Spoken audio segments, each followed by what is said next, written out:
Hi friend, మనం ఇప్పుడు శామగడ్డ fry ఎలా చేయాలో చెప్తాను.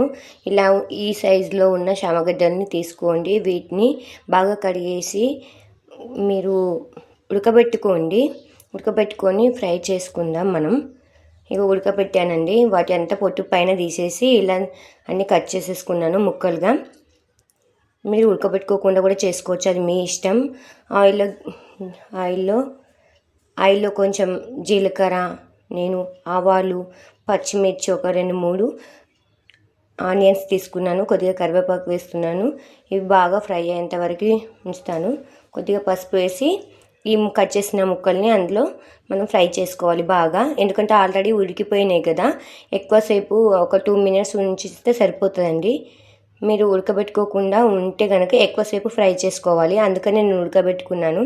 చూడండి, చాలా బాగా ఫ్రై అయిపోయాయి. ఇప్పుడు ఇందులో కొంచెం కారం అండ్ సాల్ట్ వేస్తున్నాను.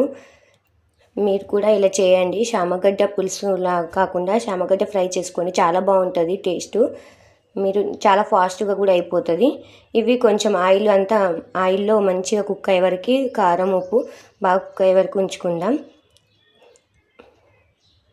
చూడండి, బాగా కలుపుకోండి. బాగా కలిపేసుకొని ఒక 2 మినిట్స్ పాటు మూత పెట్టేసి పక్కన పెట్టుకోండి. చూడండి, ఆయిల్లో కూడా బాగా కుక్ అయిపోయింది. నేను అల్లం వెల్లుల్లి పేస్ట్ ఇప్పుడు వేస్తున్నాను. ఎందుకంటే అడుగున కొంచెం ఇట్లా పట్టేస్తుంది, అందుకనే నేను కొద్ది తర్వాత గ్యాప్ తీసుకొని వేస్తున్నాను. అంటే ఫ్రై అయిపోయింది. ఇప్పుడు చూడండి, నేను కొద్దిగా జీలకర్ర అండ్ మెంతులు పొడి వేశాను. కొంచెం నువ్వుల పొడి కూడా యాడ్ చేస్తున్నాను. ఇక్కడ బాగుంటుంది. ఇలా జీలకర్ర, మెంతుల పొడి అండ్ నువ్వుల పొడి కలుపుకొని వేసుకోండి.